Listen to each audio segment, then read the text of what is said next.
Hello students, degree first సెమిస్టర్లో మనకి computer science students ఎవరైతే ఉన్నారో బీసీఏ కానివ్వండి అలాగే బీఎస్సీ కానివ్వండి. సో ఈ పేపర్ వచ్చేసి ఇద్దరికి ఉంటుందన్నమాట. పేపర్ నేమ్ వచ్చేసి problem solving using C. Already course 1 paper అనేది అప్లోడ్ చేశాను, ఇంపార్టెంట్ క్వశ్చన్స్ అనేవి యూనిట్ వైజ్గా. ఇది వచ్చేసి మనకి మేజర్లో కోర్స్ 2 పేపర్ అనమాట. సో మోస్ట్ ఇంపార్టెంట్ క్వశ్చన్స్ అనేవి చెప్తాను, డెఫినెట్గా ప్రిపేర్ అయితే అవ్వాలి. సో ఫస్ట్ వచ్చేసి మనకి ఈ వీడియోలో యూనిట్ 1 అనేది చెప్తాను. యూనిట్ 1 వచ్చేసి మనకి 2 టాపిక్స్ అయితే ఉంటాయన్నమాట. Introduction to computer and programming, అలాగే మనకి ఫండమెంటల్స్ ఆఫ్ సి. సో ఈ విధంగా 2 టాపిక్స్ అయితే ఉంటాయి.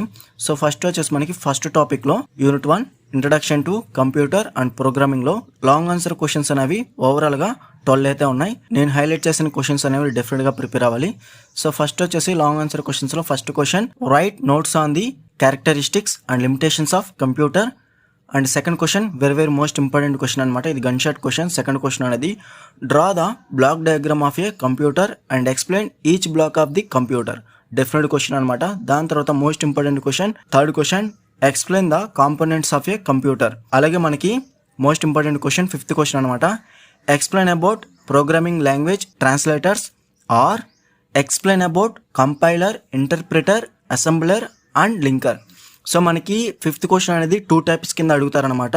మనకి డైరెక్ట్గా ప్రోగ్రామింగ్ లాంగ్వేజ్ ట్రాన్స్లేటర్స్ అని అడగచ్చు, లేదంటే explain about compiler, interpreter, assembler and linker. So ఈ విధంగా అయితే అడుగుతారనమాట. సో మీరు గుర్తుపెట్టుకోవాలి, ప్రోగ్రామింగ్ లాంగ్వేజ్ ట్రాన్స్లేటర్స్ అన్న ఈ 4 అయితే వస్తాయి.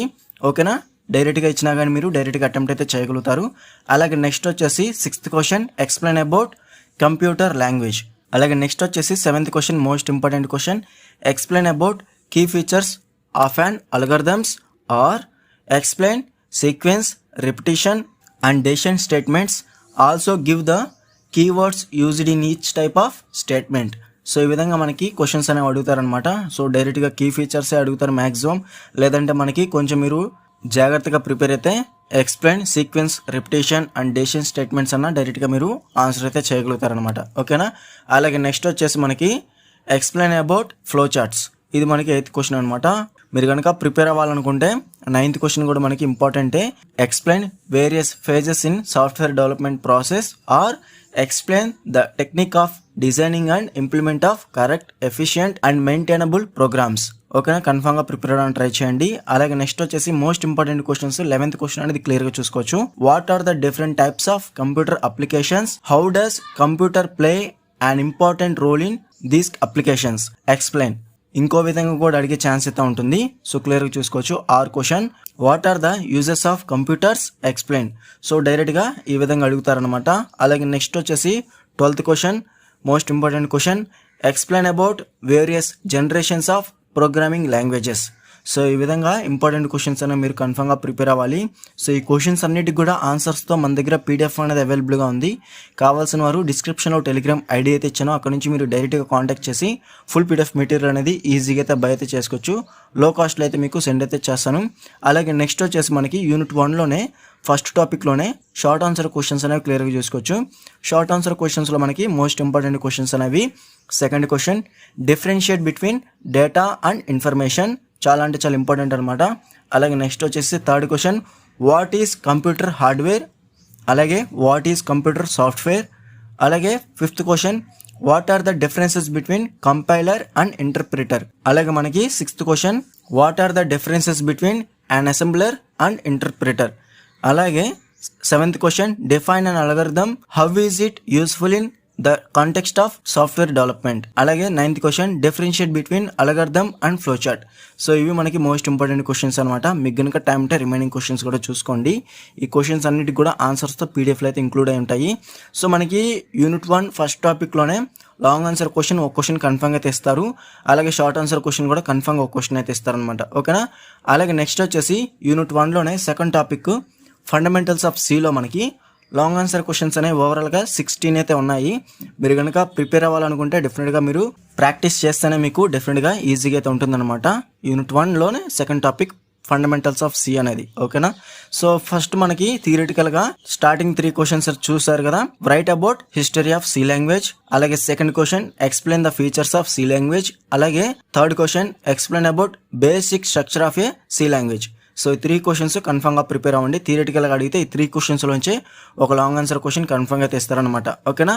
ఫండమెంటల్స్ ఆఫ్ సిలో మనకి డెఫినెట్గా కాన్స్టెంట్స్ ఇన్ సి లాంగ్వేజ్, అలాగే డేటా టైప్స్, వేరియబుల్స్, అలాగే కీవర్డ్స్, అలాగే ఆపరేటర్స్. అంటే 9th question, what is an operator, list out the various types of operators used in C language. Next వచ్చేసి explain about bitwise operators in C language.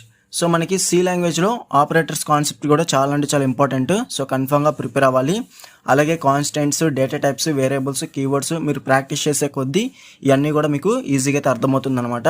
ఓకేనా. అలాగే next వచ్చేసి 13th question, very most important question, what is the output statement available in C language. అలాగే 14th question, what are the input statements available in C language.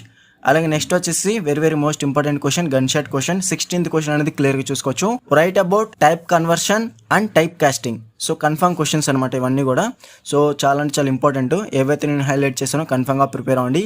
So దాని తర్వాత మీకు కనుక time ఉంటే remaining questions కూడా చూసుకోండి. Unit 1 మనకి second topic fundamentals of C నుంచి కూడా మనకి లాంగ్ ఆన్సర్ క్వశ్చన్ ఒకటైతే కన్ఫర్మ్గా తెస్తారు.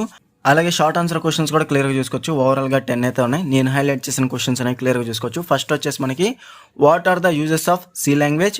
నెక్స్ట్ వచ్చేసి 5th question, distinguish the difference between variables and constants. అలాగే 6th question, how is the comment statement represented in C. What are the uses of defining a comment statement in a program. అలాగే 8th question, differentiate between identifiers and keywords. అలాగే 9th question, write advantages and disadvantages of C language. అలాగే next వచ్చేసి 10th question, what is the difference between system software and application software. So ఇవి మనకి most important అనమాట. So మనకి fundamentals of C నుంచి కూడా ఒక లాంగ్ ఆన్సర్ క్వశ్చన్, అలాగే ఒక షార్ట్ ఆన్సర్ క్వశ్చన్ డెఫినెట్గా తెస్తారు. సో ఓవరాల్గా మనకి మీరు యూనిట్ 1 మనకి లెంత్ అయితే ఉంటుందన్నమాట. అంటే సిలబస్ అనేది యూనిట్ 1లో ఎక్కువ ఉంటుంది. సో కొంచెం జాగ్రత్తగా ప్రిపేర్ అవ్వండి. ఓవరాల్గా యూనిట్ 1 నుంచి లాంగ్ ఆన్సర్ క్వశ్చన్స్ అనేవి 2 అయితే ఇస్తారు. అలాగే షార్ట్ ఆన్సర్ క్వశ్చన్స్ కూడా 2 క్వశ్చన్స్ అనేవి డెఫినెట్గా అయితే ఇస్తారనమాట. యూనిట్ 1లో ఇన్ని క్వశ్చన్స్ ఉన్నాయి కదా అని చెప్పేసి రిమైనింగ్ యూనిట్స్లో కూడా ఇన్ని క్వశ్చన్స్ అనేవి ఉండవు. సో రిమైనింగ్ యూనిట్స్లో మనకి సిలబస్ తక్కువే ఉంటుంది. కాకపోతే ప్రోగ్రామ్స్ అనేవి మీరు జాగ్రత్తగా ప్రిపేర్ అవ్వాలి. సి లాంగ్వేజ్ అనేది ప్రోగ్రామింగ్ లాంగ్వేజ్ కాబట్టి డెఫినెట్గా మీరు ప్రోగ్రామ్స్ అనేవి మస్ట్ అండ్ షుడ్గా ప్రిపేర్ అయితే అవ్వాలన్నమాట. ఓకేనా. అప్పుడే మీకు మంచి మార్క్స్ అనేవి గెయిన్ అయితే చేసుకోవచ్చు. కరెక్షన్ చేసేటప్పుడు కూడా మీరు ప్రోగ్రామ్ రాసారా లేదా అని కూడా కన్ఫామ్గా చెక్ చేస్తారు. మీరు థియరీ ఎంత రాసినా కానీ ప్రోగ్రామ్ అనేది మనకి చాలా మెయిన్గా అయితే ఉంటుందన్నమాట ఆన్సర్ బుక్లెట్లో. సో కన్ఫామ్గా ప్రోగ్రామ్స్ అనేవి మస్ట్ అండ్ షుడ్గా ప్రిపేర్ అయితే అవ్వండి, ప్రాక్టీస్ అయితే చేయండి. సో డైరెక్ట్గా మీరు థియరీ రాసిన తర్వాత ప్రోగ్రామ్ విత్ అవుట్పుట్తో కూడా డెఫినెట్గా మీరు అటెంప్ట్ అయితే చేయాల్సి ఉంటుంది. ఓకేనా. సో ఇది మనకి యూనిట్ 1. రిమైనింగ్ యూనిట్స్ కూడా కావాలి అనుకుంటే డెఫినెట్గా కామెంట్ సెక్షన్లో కామెంట్ అయితే చేయండి. డెఫినెట్గా ప్రిపేర్ అయితే చేస్తాను. ఈ వీడియో నచ్చితే లైక్ చేసి మీ ఫ్రెండ్స్ అందరికీ షేర్ అయితే చేయండి.